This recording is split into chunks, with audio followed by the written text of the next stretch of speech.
Good evening and welcome to the 12th annual OTSL Year-End Awards. 2018 gave us plenty of moments on and off the field that made us both smile and cheer, as well as cringe and duck. It gave our team a lot to discuss as we pared down the list of nominees for this year's awards. Presenting the first one is Dave Shepard.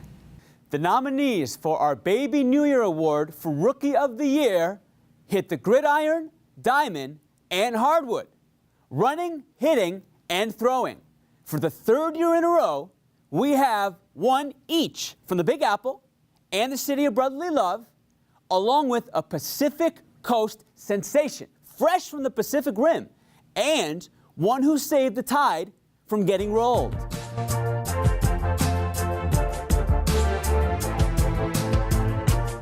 at that. That kid is a good football player. If you're a Giant fan, be excited. And tip your cap, Shohei Ohtani. Ohtani-san has done it again. Missed by Alec Burks. Simmons, a gorgeous move and finish. What about that shot by Ben Simmons again? Simmons taking Iguodala to school. Tua Tagovailoa, a true freshman from Hawaii, gets the second half start.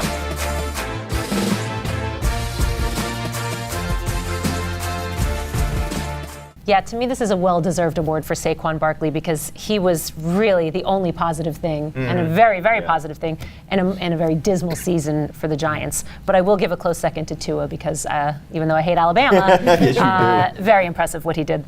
Yeah, you know, I got to agree with you on Saquon Barkley. I mean, pretty much up until our draft show, I was like, no, I was fighting with the rabbi that they got to get a quarterback, Saquon's kind of like, I'm like, wow, got to give it to him.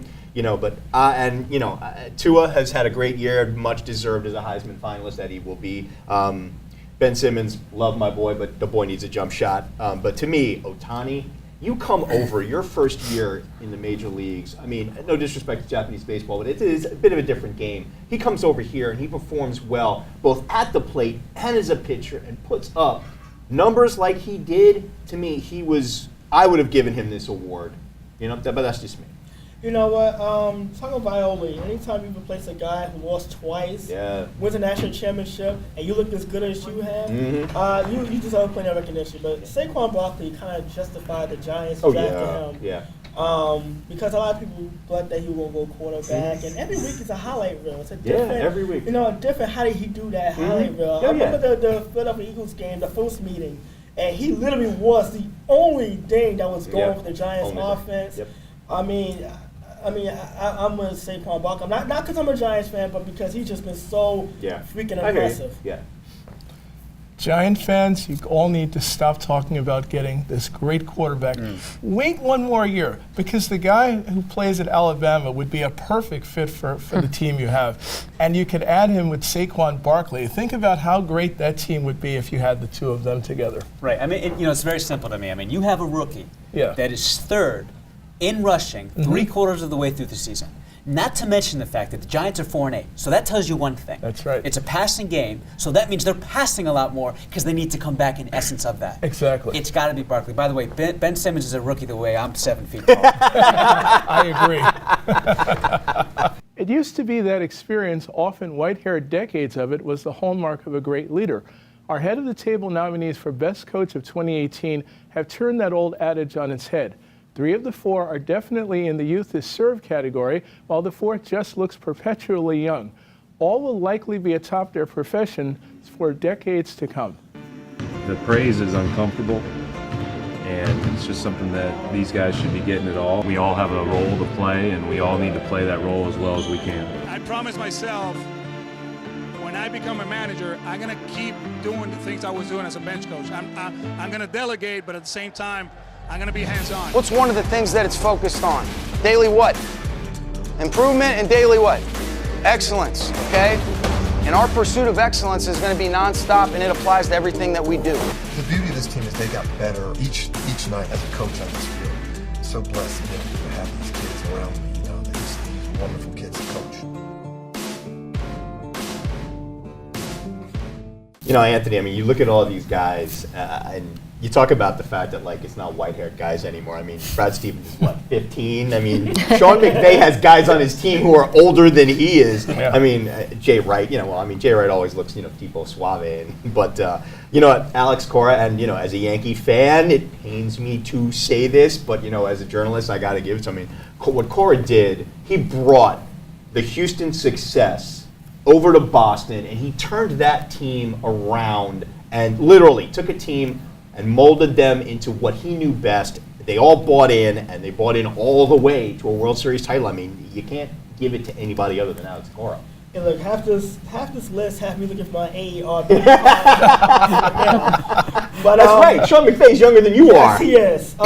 But I look at the other head coach in Boston. I think last season was Brad Stevens' best coaching job. I gotta say, you have not one, but 2 star players go down, and you're 4.5 minutes away from knocking off the great LeBron James and advancing to the NBA Finals. Great coaching job. A very young cast of characters. I mean, you got Jason Tatum, Jaylen Brown, Terry Rozier, really playing and coming of age along the way. They knocked off Milwaukee in 7 games, upset the heavy favorite 76ers team. That was painful.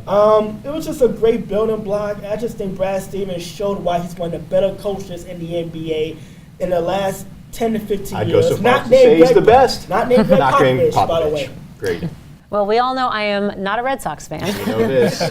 But I have to agree here. I mean, I just think what Alex Cora did this year was a fantastic job getting them to the series and winning. Okay. 3-1, right? Yep. Tops the Yankees. Yep. 4-1, tops the Astros, who many people consider to be the favorite, despite the record of the Red Sox. Absolutely. And then top the Dodgers 4-1. Yep. Listen, let's pump the brakes on this guy, Brad Stevens. The guy blew it in Game 7. Blew it against UConn, blew it against Duke, and he froze like a deer in headlights, in my opinion, because Celtics looked almost as bad as the Rockets looked in Game 7, respectively, in the Western Conference Finals. Yeah, you have to give it to Alex Cora. I mean, how does a first-year coach, and yeah, you can say he has all the talent in the world to work with, and he did, but the amazing thing was he brought in starters to relieve in games. Nathan Eovaldi was phenomenal in that role. Frank Rodriguez, his 5th starter, came in the middle of games. Nobody else really managed better than he did, so I have to give it to Alex Cora, too. The thing about surprises is you never see them coming. A backup QB winning a Super Bowl MVP honors, and a first-year starter at QB setting records every week. An expansion team making the Stanley Cup Finals?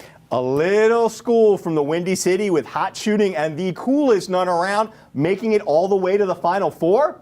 Our nominees for the Jack in the Box Award for 2018's biggest surprise in sports all had one big thing in common. No one saw them coming.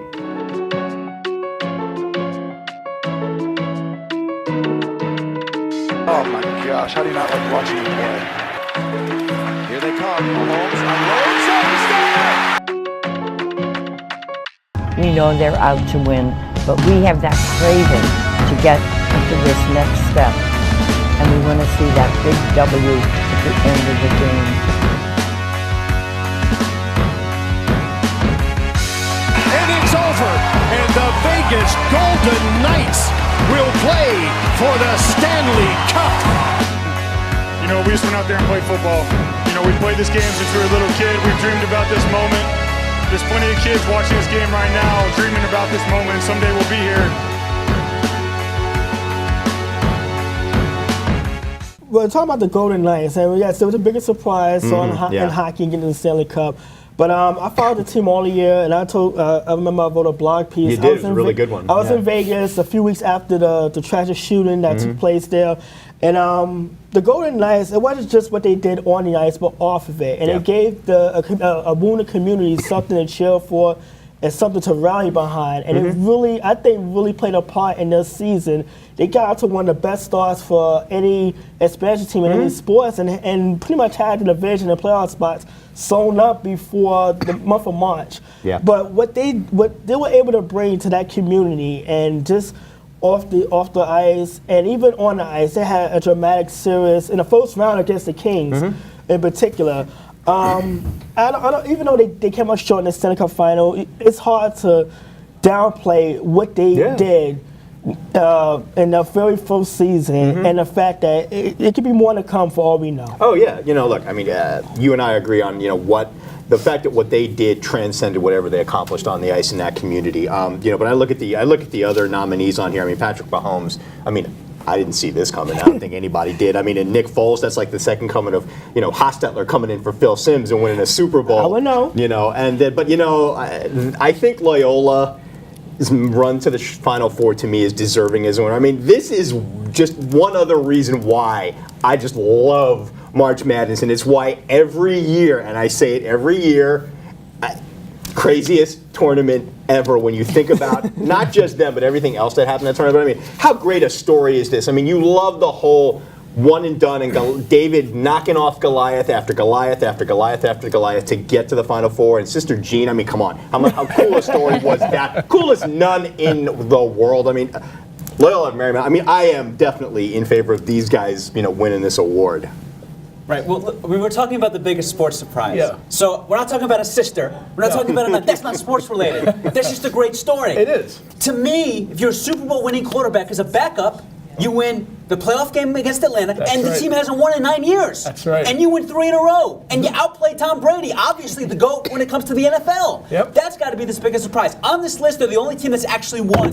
You know what? To me, if you look at what Patrick Mahomes has done this season, I'm thinking of Dan Marino. He had a season like this to start his career. I think he had 48 touchdowns He didn't win. in 1984. But I've never seen anybody like Patrick Mahomes. The guy can throw, run, throws from all different angles. He has speed. He's an incredible quarterback. I almost hope they get to the Super Bowl just so I can see how he'll do. Well, I actually think that Loyola of Chicago did deserve this win, but I will say that I'm still amazed, shocked, and astounded at what Nick Foles did. Yeah. Because, and over Brady in the Super Bowl, that just made me so happy. But, Brady so Slayer. honorable mention for him, for sure.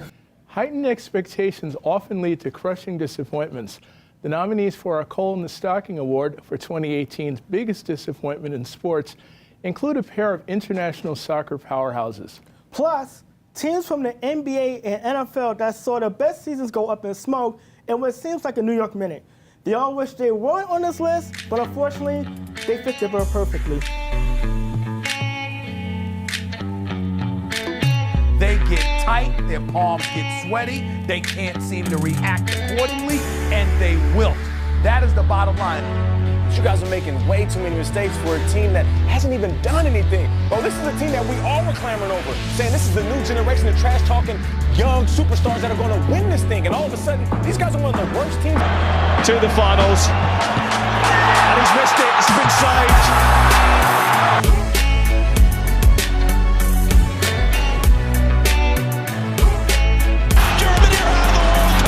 Germany now becoming the third straight defending champ to be eliminated here in the group stage and the fourth in the last 5 World Cups.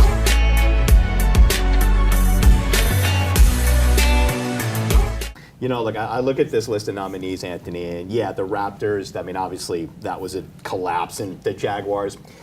Blake Bortles, all I'm going to say, as a Steelers fan, I have no sympathy for them. I mean, Messi, can the guy catch a break? It seems like every year it's like this with him. But I mean, come on, the German national team, Die Mannschaft, dying before the quarters. I mean, I rode with these guys back-to-back World Cups.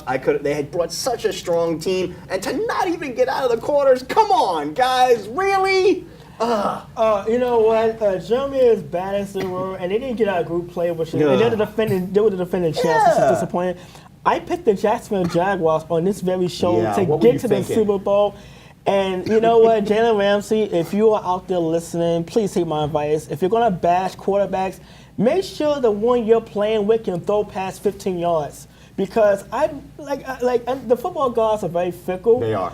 And this is kind of like just kind of payback because it's karma for the GQ article, man. It's karma. Look, they got to a 3-1 start and they lost 7 straight. Bortles has been benched. Ramsey has been very quiet as of late, in which someone should have just told him to be quiet from the beginning. Yep. And it's like they looked so good in the playoffs. They were literally 5.5 minutes away from going to a Super Bowl, and now they just look like a complete mess. Tom Coughlin's as feisty as he was the last 2 years here in New York. So it's just, you know what, the football gods are fickle. Yeah, I agree with you, Anthony, for sure. And as disappointing as all of these nominees were, to me, nothing was more disappointing than Germany losing the biggest stage in the world when it was just so expected of them to go so far, if not win the World Cup. So it was just, to me, that's the biggest one, and it was a rightful win. Well, while Germany being out of it in the first round was unbelievable, how about the Jacksonville Jaguars? Have you ever seen a team that went as well as they did last year and they started off 3-1? Yep. This team is actually 1-8 since then. Yep. And they are horrible. And it's amazing what's happened to them. Dave, can you tell me what's happened to that team? I don't think anybody can tell you what's happened with that team. Blake Bortles! And man, this guy, Blake Bortles, man, they got to hash it out in therapy or something. But listen, I'll tell you what. Listen, the Raptors got swept by the Cavs in 2017. So they now have all the motivation in the world, all the incentivization in the world to get them back to the #1 seed, all-time best record for that franchise, and they lay the biggest egg you can, Yes, and they fold, and they quit on Casey. Yep. But unlike what you guys are saying, you're taking one day, one event. This was a series of 4 games. I'm sorry, it's got to be the Raptors. Kawhi Leonard might be the savior for this team this season. Maybe. Yeah. During NBA All-Star Weekend in February, LeBron James and Kevin Durant were guests on a podcast hosted by ESPN's Carrie Champion, where they both criticized actions and comments by President Trump. This prompted Fox News anchor Laura Ingraham to tell them to keep the political commentary to yourself, or as someone once said, shut up and dribble. We started this conversation on last year's roundtable about Colin Kaepernick, the NFL, and the national anthem. But it doesn't seem like athletes and activism will go away anytime soon. So I'll pass the ball to our team here and ask the question: should pro athletes just shut up and dribble? Well, the answer is unequivocally no. But I'm going to do a little bit of pushback to the NFL. Okay, there was a quarterback named Josh Johnson. Okay, you couldn't recognize Josh Johnson in a 2-person lineup. The guy hasn't thrown a pass since 2011. And he's Mark Sanchez's backup. Wow. And Colin Kaepernick, a perennial Pro Bowler, a guy that was within, 5 yards of a Super Bowl winning MVP performance, cannot find a job. If they're really serious about shutting up and dribbling being the antithesis of that position, then you really take a stand and you say, I'm not going to play unless this guy deservedly is in that NFL. And Jay, I'm going to use you as an example. If you're one of the top guys at what you do in terms of sports broadcasting, being able to be articulate, entertaining, etc., and there are people here that are barely mute and are here instead of you, I'm going to take a stand. I ain't going to do this. I appreciate that, David. I mean, at 30 years of age, they're telling Colin Kaepernick basically, get lost, we don't need you in the NFL. Well, let me explain something to all of you. It's crazy that they're even considering that. There are so many lousy second and third string quarterbacks in the league, and I think any team that has a lousy backup quarterback should at least consider him as their second string quarterback. I hear what you guys are saying, but now tell me where you stand. Should guys like LeBron or Kevin Durant just shut up and dribble? Where do you stand on that? Absolutely not. They should be able to speak their minds and say what's on their minds because, look, you've got kids watching sports. And I think when you think about how they're influenced by great athletes talking about sports and talking about issues like Colin Kaepernick and other issues that involve activism, of course they need to be able to speak their minds. You know what, for me, absolutely not. And what I look at is the hypocrisy. Because we never hold the owners of these teams in the same light. We never hold the front office executives, who pander for state aid and taxpayer money for new stadiums. We never hold these people responsible. So when I look at someone tell an athlete, oh, you should stick to sports, how dare you? How dare you tell someone what they can and can't do, whether you agree with them or not? LeBron James, Kevin Durant is a United States citizen, just like we're all here. They're allowed to say whatever they want, how they want to, and you know what? Even if it was someone I disagree with, it's within their rights to do so. I grew up in an age where Michael Jordan was criticized for not speaking up. But the same people are telling LeBron James to shove a dribble also praise Muhammad Ali. You have it both ways. No, you can't. And look, I look at it this way. We live in an age where, look, for right or wrong, we're in the social media age where these guys have their own platforms. It's not just them being on somebody's podcast. They have their own platforms, and they're every much a U.S. citizen with the rights, like you said, to speak their minds. And let me tell you something. If the Laura Ingrams of the world are going to, come down on their performances on their job, whether being it on the NBA floor or the NFL field, then why is it that LeBron James and Kevin Durant can't come down on the president's performance if they don't believe he's being presidential? As Anthony said, you can't have it both ways. We live in a country where freedom of speech is allowed, and wherever place you are in society doesn't dictate how much of that right you do or do not have. Guys, say what you got to say. Shut up and dribble, forget that. Yeah, this was a ridiculous, insulting, and in my opinion, racist comment by Laura Ingraham directed at LeBron James and Kevin Durant in particular. And I think it's just insane that she said that, and I think they should absolutely not shut up and dribble. I think that's just crazy to even say those words out loud. They should continue being activists, and a lot of young kids look up to them out there, and I think they can do a lot of good and should continue to do so. The famous line, more than an athlete, and these guys are absolutely more than athletes. As well they should be. Yes, that's right. In the New York metro area, as well as plenty of others, this was not your favorite year in sports.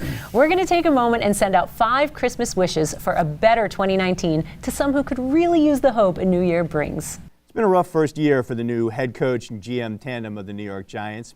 The arrival of Pat Shurmur and Dave Gettleman gave Big Blue fans hope that the franchise would get turned around. Gettleman upgraded the O-line, drafted Saquon Barkley, and with OBJ healthy, we were going to see the Eli of old instead of an old Eli. Inconsistency, thy name is G-Man. A 1-7 start had fans raging. A 3-1 post-bye run calmed them a bit, but this is still likely to be a disappointing season for the Giants with plenty of off-season decisions for the Brain Trust. I wish them luck, but my real Christmas wish is that if they decide to move on from Eli Manning, that they do it with the same respect and class that he has shown as the face of the franchise for 15 years. Drew Brees is the all-time leader in passing completions, passing yards, and next season it'll be passing touchdowns. 14 years as the face of the Saints franchise, New Orleans. He has played in at least 15 games every season. That isn't even what makes him special, though. Think about this, man. He lifted the spirit of a city that was completely ravaged by Hurricane Katrina. We remember that. Drew Brees has been the single greatest motivation for me as a player. My greatest drive as a player was to not let you down, said Saints offensive lineman Zach Strief at his retirement press conference. My Christmas wish is for that greatness in Drew Brees to get a regular season MVP, which he's never done before, and a Super Bowl title. Nobody, and I mean nobody, is more deserving. Remember when Dwight Howard was a top 10 NBA player? Yep, it seems like a lifetime ago he showed the promise of a legend in the making, but then he got traded again and again and again. He is now on his 4th team in 3 years and is as useless as ever. On top of that, he is out injured again, this time for his glutes. Howard is the butt of all jokes. My Christmas wish for a better 2019 goes to you, Dwight. May you remind yourself and us that you still actually play in the NBA. McCagnon, make the Jets relevant again. The drafting of Sam Darnold and the courage to trade up for the former USC star was brilliant. But Mike, we've had another dreadful season, possibly leaving us at a miserable 3-13. Now with $100 million to spend in the offseason, no more excuses. It's time to prosper and get the job done this time. Can we get 2 pass rushers, Jadeveon Clowney maybe, a real #1 receiver, offensive line help, and a new running back, Le'Veon Bell perhaps? Please make it happen so 2019 we are finally playoff bound. My Christmas wish goes to Alex Smith. The Redskins QB was in his first year of a 4-year contract and on a hot streak when he suffered a horrible leg injury in November. In an eerie coincidence, Smith broke his tibia and fibula, which was the exact same injury that ended Joe Theismann's career 33 years to the day that it happened. And both games had the final score of 23-21. My wish is that the parallels end there and Smith makes a full recovery and is able to return to playing football. He's in great shape and has a lot of good years left in him, so it's within the realm of possibility. Good luck on your recovery, Alex. We're all pulling for you.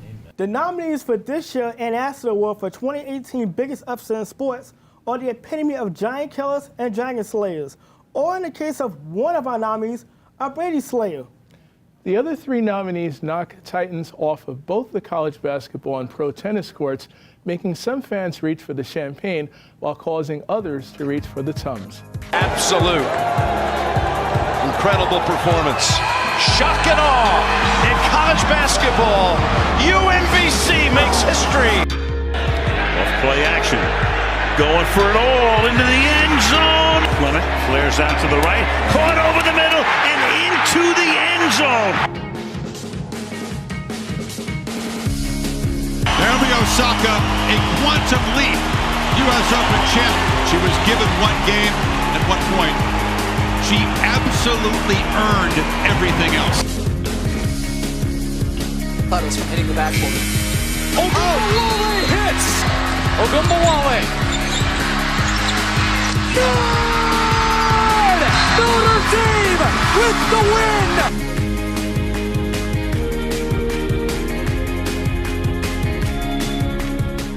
Anthony, I mean, I look at all of these, and to me, as much as as I enjoyed Brady going down, and especially at the hands of a backup, love that. But to me, UMBC knocking off Virginia. I mean, if you think about it, coming in, they have UMBC and Virginia played the last game of that night, opening Friday, and up until that point, number one seeds were 135-0 against 16s. I mean, think about that. Since the tournament went to 64 teams in '85, this is as close as there was to a lead pipe lock in all of sports. It was perfection. So when a 16 knocks off a 1, I'm sorry, that is hands down the biggest upset in sports. And the funny thing about this is, like, every March Madness show we have, I make the joke, like, one of these days, every year, a 16 is going to be the 1 seed. It has to happen at some point. It's just the law of averages. Yeah. Yep.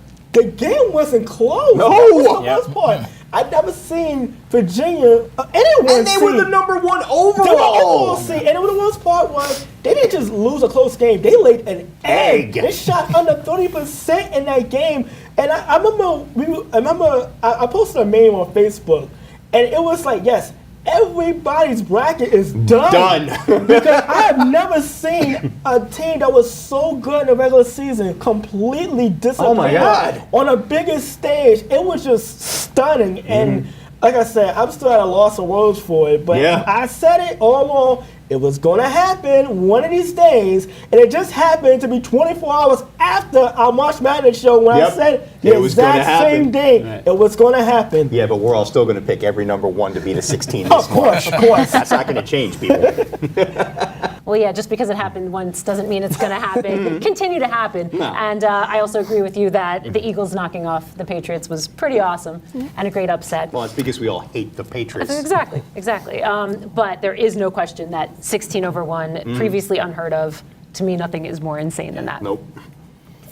You know, as much as we all enjoyed the Patriots getting rid of, the Eagles, defeating the Patriots, and everybody on the table did, I have to tell you, I think the biggest upset is Naomi Osaka beating Serena Williams. Never thought that was ever going to happen. I had not even heard of this woman, and I've been watching tennis for years. Dave, I mean, how did that happen? Well, I got to agree with everybody. I mean, it's 16-1. Yeah. And you guys said it beautifully. It was a very overwhelming, convincing win. They did whatever they wanted against them. Spacing, knocked down shots, got in their heads. Yes. Now, what you're talking about, again, Serena Williams has been off the court, right, with having a baby. So she's coming back. She's not fresh. Osaka's a top 20 ranked player. Yes, she is. UMBC is not even top 20, probably in their own state. And we didn't even know about this woman, Osaka, until we saw her, and she's amazing. Right. So did I win you over on that? Yeah, I think you did.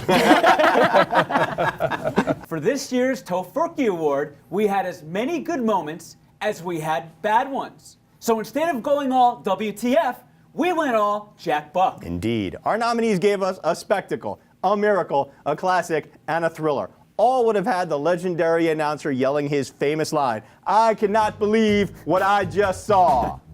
Case on a deep drop, steps up in the pocket. He'll fire to the right side. Caught by King. Stay up. Oh my God! Oh my God! 30. No. 10. Touchdown! Are you kidding me? Taken down. Ball is loose. Picked up. Ebucom. Crossing route. Conley. Touchdown Chiefs. They retake the lead. Goff on first down. Everett in stride. Kinsler tags. Here's the throw home. Kinsler out. The game stays tied. Bugsy flies one in the air to left center.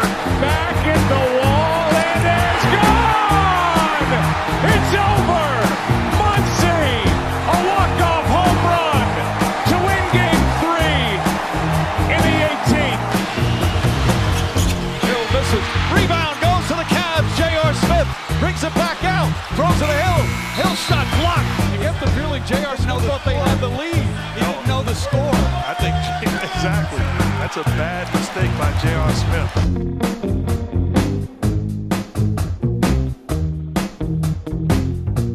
Yeah, this was a tough one for me. These are all really, really good choices. That 18-inning thriller in the World Series Game 3 was crazy. That Rams-Chiefs Monday night game was like insanity.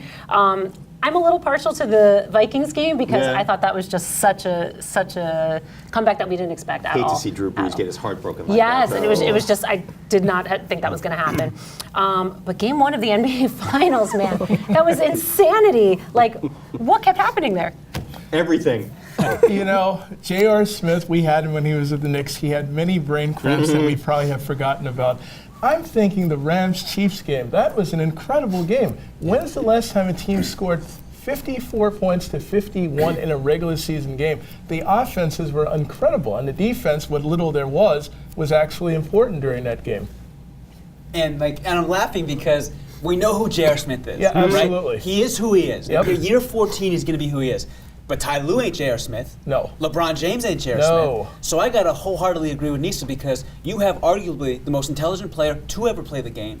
You have Ty Lue, who is a 10-year-plus veteran, who has been a head coach now for 3+ years, who has been an associate head coach for 5+ years. You got to know to call a timeout if you have a player who's a buffoonery on the court, and that's exactly what they did not do. That's exactly what he didn't do. That blows my mind. You know, when you for all the comparisons that LeBron James get with Michael Jordan, and to this extent Kobe Bryant, I can honestly say Michael Jordan and Kobe Bryant never had teammates forget the score at the worst possible time. You watched them play. It actually started out as a heads-up play. I know the irony in that one. Yeah. Because Kevin Durant fell asleep at the foul line. He did. He out-hustled Kevin Durant for that rebound. You watch the play develop. You're thinking he's going to pass out to a wide-open LeBron James, and he keeps dribbling the ball out, and you're thinking, oh, God, JR, here why? we go again. Oh, why? And it's just like, you know what? That whole play just turned the tide of an NBA Finals series that if the Cavs win that game 1, it's a different series. Who knows what happens? It's a completely different series. I mean, look, I have taken J.R. Smith to task on this show numerous times, both when he was a Knick and since, because I'm sorry, buffoonery, Dave, that's the right term for it. But you know what? All of these were impressive to me. I mean, it was heartbreaking. As cool as the Minneapolis Miracle was, to see Drew Brees get his heart broken pained me because I love Drew Brees. And, 18-inning thriller in World Series, I mean, that's going to go down as a classic. But, I mean, to me, Rams, Chiefs, I mean, here's the thing. You got the latest incarnation of the greatest show on turf, not once, but you got 2 versions of it going head-to-head. I mean, if you love fast break football, I mean, that was fun to watch. Yeah, it was a throwback to remember that Dan Marino, Ken O'Brien shootout. That's what I'm saying. I love that. A classic. It was the highest rated Monday Night Football game in a very long time. It was fun to watch. We know Mike Ditka was like cringing like this because he hated it, but I mean, come on, that was fun. Before we continue with our awards, we'd like to take a moment and pay tribute to some of the sports figures we lost this year.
nominees for this year's Golden Toe Duncan Award for Best College Team of 2018 have all been champions in one way or another.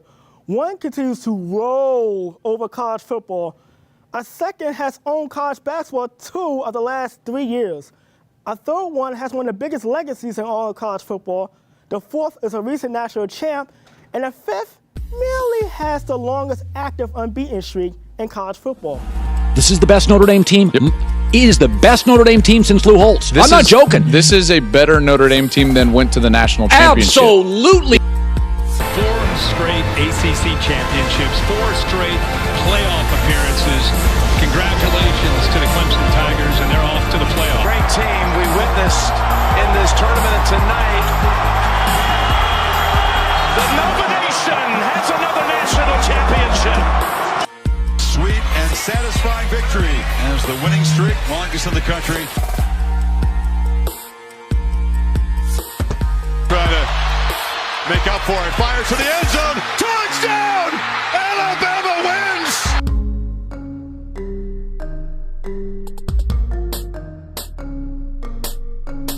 All right, so let's squash this debate here and now. Okay. Right? Let's put, this year out to pasture. All right. Okay.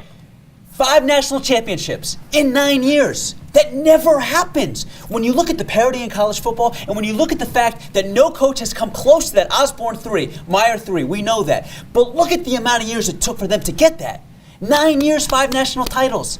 And you know what? He won at LSU, Yes, and he he won did. at Toledo, Yes, and he he won at did. Michigan State, and he won on the moon, and he won on Mars. Gotta be Nick Saban. Yeah, I mean, I don't like Nick Saban, and I've been referring to him as Nick Satan lately.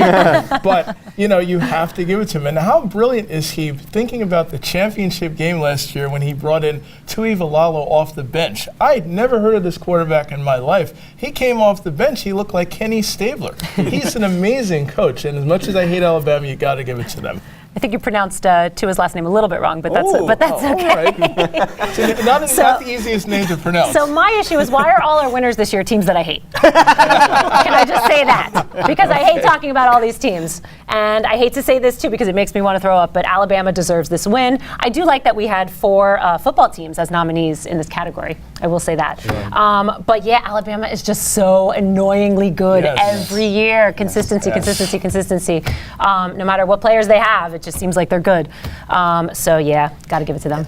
Yeah, I mean, look, enough has been said about Alabama on this show, and on this particular show, our award show, for the last 50 million years or so, it seems, solely because, like Dave said, they've won on the moon and on Mars. But, the team that intrigues me most out of these nominees is UCF, Anthony. I mean, 25 in a row. It stinks that we're not going to get to see how good these guys can really be until they actually move into a conference where they can play with the big boys. As someone on their staff said, hey, there's a conference that calls itself 12 but only has 10.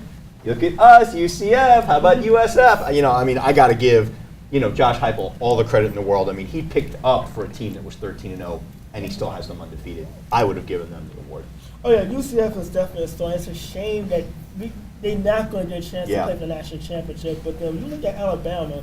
It got to a point where they could just name a score Pretty much. And perform it. The game is over 5 minutes in. It just gets to a point where, you know what, I'm just going to turn on Hulu, Netflix, watch whatever, and just kill off the rest of my Saturday afternoon. Yeah. And you know what? They could probably beat the Jacksonville Jaguars this year. Which has been bandied about by certain people. Our Golden Turkey nominees for 2018's Team of the Year fall into one of 3 categories. First, the current dominant teams of Major League Baseball and the NBA. Second, the surprise champions of football. And third, 2 hockey teams that finally made it to the top of the mountain after falling short for so many years. Big shot, punched away, and it went in. It's settled, fired, title. France have won the World Cup. To keep Canada's hopes alive, she's stopped. The United States wins gold in Pyeongchang. The words that DC fans have been waiting to hear.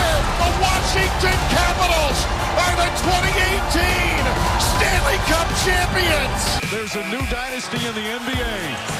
The Golden State Warriors champions once again. Back-to-back titles, 3 in 4 years. And for the Philadelphia Eagles, the long drought is over. Finally. Red Sox win the World Series. And the best team in baseball wins it all in 2018. You know, Anthony, I mean, you can look at everybody on this list. I mean, France, the Red Sox, I mean, wow. The Caps finally for OV, and, you know, the Eagles always love seeing the Patriots go down. Golden State at this point is like, yeah, okay, whatever with those guys. I mean, U.S. women's Olympic hockey, I mean, if you think about it, talk about all of the things that represented. I mean, the least of which is this is the first time a non-Big Four sports team has won this award on our show. That tells you just how much we felt that they accomplished at the Olympics. I mean, they finally get over the hump, finally get the gold. I mean, if you think about it, they were one of the reasons why the U.S. Olympics, the Olympics didn't just flat out suck for the United States, to put it bluntly. Yeah, you think about the disappointment from 2014, yeah, Sochi, and carrying that into this past Winter Games. And I just think back to the rivalry with Canada. Yeah. It was so overlooked. And they played two very physical games. Oh, yeah. I think back to some of the characters that was on the women's team, the Lamoureux twins. And one of them did a triple deke on a shootout. That would have made right out of the Mighty Ducks. Would have made very proud. Indeed. But they think about Maddie Rooney. Oh my God. What she was able to do. The one game she did not start for the team was the only loss against Canada. But she was just phenomenal. Oh yeah, stood on her head. And to finally get over the hump was just an incredible story and worth staying up 2 a.m. Oh, absolutely. to watch. Just an incredible game all around. Yep. I agree. This was a well-deserved win for U.S. women's hockey in the Olympics. One of the few exciting things in this kind of wah-wah Olympics for the U.S. this time around. However, I will personally give second place to the Golden State Warriors, just because sweeping the Cavs, no one saw that coming. No. I mean, you know, I agree with you guys to an extent, but I think the Philadelphia Eagles beating the Patriots was it. That team had never won a championship. They've been close a couple of times. And you beat the New England Patriots, that's like a miracle to do it. And the fact that they did it and the way they did it with their coach taking one risk after another in that game, I thought that was tremendous. Okay, but the reason I disagree with you is because the Eagles were the top team in their respective conference. That's true. The reason I disagree with you is because this team almost got beat by your guy, Blake Bortles. That's right. You cannot justify the Eagles as the centenarian quintessential win that they had. And I'm going to tell you something else. You got to give U.S. women their due. And I feel like you're overlooking them. Our final award of the night is the Golden Drumstick for Athlete of the Year. This year's nominees include 3 youngsters in the prime of their careers, 2 veterans who showed the youngsters that they ain't done yet, and 1 Triple Crown winner who our committee felt was more than justified of being worthy of this list. Receiving more support from the riders than his teammates, Jacob deGrom, runaway winner of the National League Cy Young Award. Mets right-hander whose dazzling statistics made up for lack of victories.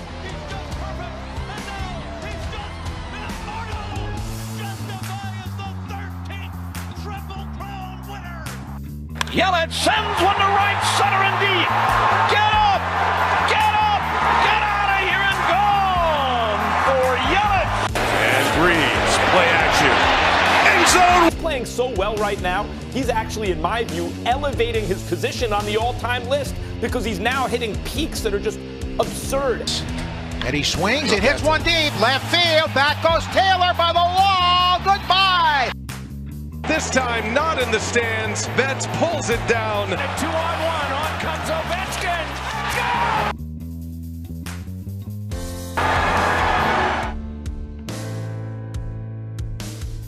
You know what? I'm sure everybody sitting at the table assumes I'm going to say Jacob deGrom. And I'm not going to do that this time around. No? No! You know what? This time I'm going with the guy who really is the MVP, and that's Mookie Betts. What a phenomenal year this guy had all the way through. People argue J.D. Martinez. Yeah, he was probably the runner-up to him.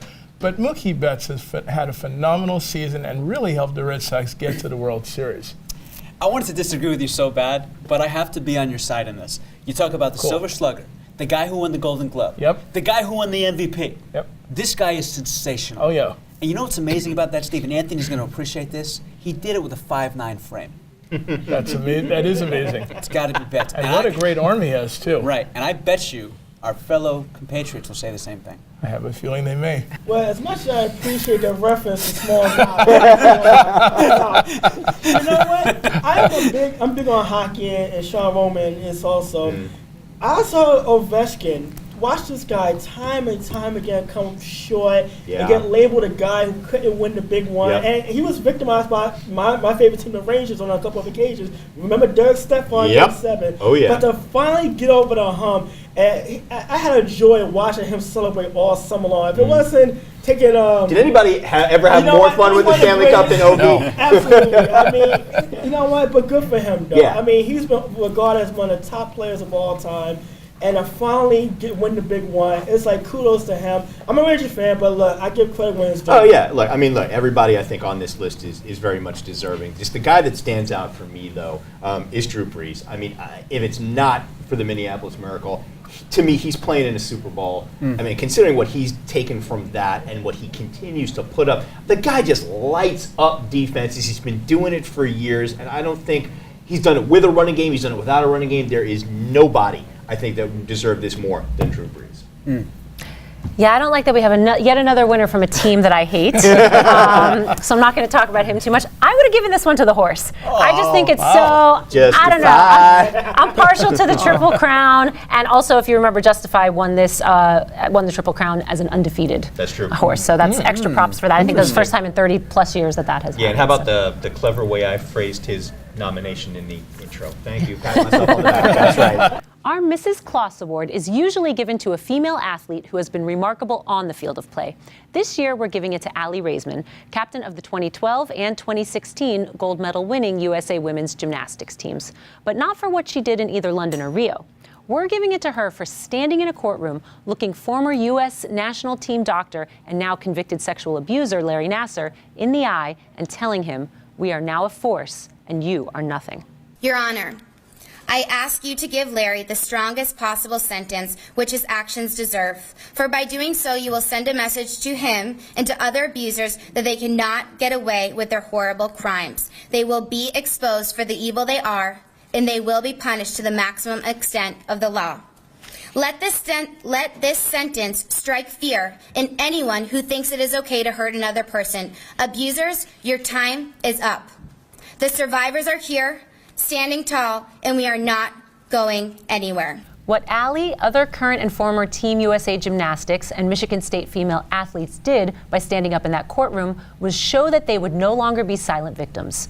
Guys, did this usher in a new chapter, not just for female athletes and college students standing up to their abusers, but women in general?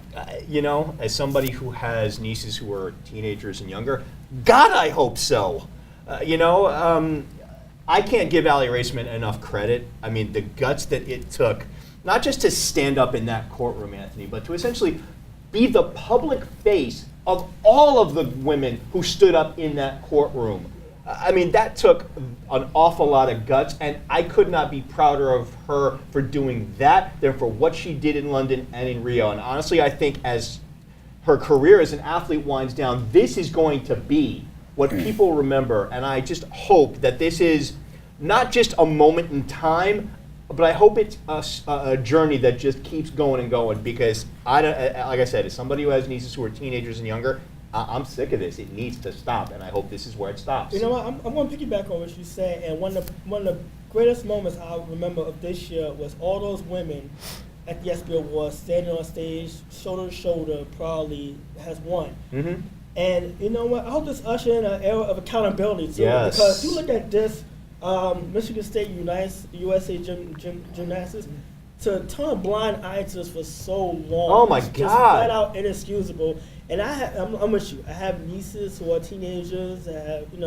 And it gets to me. It sickens me, and it really leaves me very uncomfortable that these higher institutions that we trust our children to can just turn away for so long. And I just hope for everyone's sake that we finally start holding not just the people that commit these but the these coaches, but the coaches and the ADs, everyone to the higher ups accountable for what's going on, because it has to stop somewhere, and this is a start. Yeah, I mean, there's something wrong with society when y'all put the wins of a basketball or football team ahead of the safety of female athletes and female students. It's gotta stop, and hopefully this is where it stops. And you know, I certainly think we talk about the ESPYs and we always think of the Valvano speech. That's just the way it is. I mean, it was the first year of the ESPYs. I think of this. I think of Aly Raceman. I think of a young woman who's my age, who's so young, and for her to speak and articulate and be so elegant in the way she came across, we forget that she was the best at what she did in the world. 2012, 2016 captain. I give her all the credit in the world. My hat goes off to her. And when you think of the fact that you have two other great athletes within that group, when you talk about Simone Biles and you talk about Gabby Douglas, the fact that Aly Raceman came forward, she essentially has made herself at the top of that list. Yeah. And I think it's great that she did it. I think it's something that definitely needed to be done. And I really hope this starts to put a stamp down on this kind of behavior, because it is horrendous what's going on. Yeah. Yeah, I mean, you guys all said it all already, but these women and girls all showed amazing strength with doing this. And I certainly hope this ends now, this behavior, and that these abusers are held accountable and that this trend continues. And by the time your daughter, my niece, is old enough to be in college, stuff like this is a thing of the long past. Let's hope so. Yeah.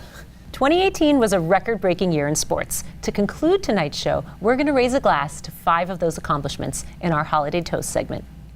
Congratulations to the UCF Knights. You're finally getting the respect you deserve. 12-0 in consecutive years with 2 different head coaches. This team, led by Mackenzie Milton before his devastating injury on Thanksgiving weekend, has captured the imagination of many, being the little engine that can. Ranked number 8 in the country and playing LSU in the Fiesta Bowl is great. Now let's hope for expansion of the playoffs from 4 to 8 teams. That would give you a chance to compete for the championship in 2020. That would be awesome. It was the most disturbing debut in sports history, but like the ugly duckling, it blossomed into a beautiful swan. I'm talking about the newest sensation to hit the sports scene, Gritty. He is the son of a bully and carries on those traits. He's talented, yet feisty. From half-court shots to taking over the Tonight Show, Gritty has become an instant legend, slowly moving towards world domination. My holiday glass of chill for 2018 goes to the Philadelphia Flyers mascot. It's a gritty world, and we're living in it. Quick, name me an active player who last year passed Scottie Pippen, Isaiah Thomas, Piston Isaiah, T-Mac, and Dr. J in career scoring. I'll give you 20 guesses. You can't get it, and you won't get it, because it's zero time, I can't believe that, 0-time All-Star Jamal Crawford. Those other 4 guys that I mentioned, first ballot Hall of Famers. Now, Jamal Crawford, 19 years, and I can't recall a player in my time watching the NBA that has been more overlooked. When the Clippers wanted a representative and ambassador as their franchise player to speak at any type of conference, post, pre, doesn't matter, it was Jamal Crawford. Not CP3, the president of the NBA Players Association. Go figure. Now, to one of the classiest players I've ever come across and met, to one of the most underrated players of my generation, I lift my glass to you, Mr. Crawford. As a diehard Yankee fan whose hatred of Red Sox Nation is ingrained in his DNA, it may surprise you that I am toasting Boston right fielder Mookie Betts. He gets mine not only partly for what he did on the field. Yes, he had a ridiculous year. A 346, 438, 640 slash line, World Series champ, AL MVP, plus Silver Slugger and Golden Glove awards. But at the end of the day, it was something he did at the end of a day, a very long day, that earned him my toast. After playing in Game 2 of the World Series, he was out at 2 a.m. giving food to Boston's homeless. Not for the publicity, it came out well after the fact, but because that's who he is. You killed my team this year, Mookie, but I raise my glass to you. My glass of cheer goes to Baker Mayfield. Yes, the Browns still had a losing season, and they have a long way to go to even attain a 500 record. But Mayfield brought life into a once lifeless locker room, inspired his teammates to play better, and made it exciting for Cleveland fans. This is definitely a step in the right direction for a long-suffering franchise, and the best shot they've had at a real quarterback in years. Keep up the good work and positive energy, Baker. Cheers. For Jay Kaplan, Steve Ferguson, Dave Shepard, and Anthony Strait, along with Sean Roman, I'm Nisa Petrilli. And from all of us out here and our crew in the back, Pedro Hazel Jr., Nolan Toppin, Stephen Rabinowitz, Kayla Fedison, Mike Raymer, Nelson Torres, and Ginger Broderick. Thank you for spending all of 2018 with us. We'll see you on January 3rd, 2019 for another edition of On the Sports Lines. If you want to see this show again or any other show you may have missed, check us out at youtube.com/onthesportslines. Happy New Year!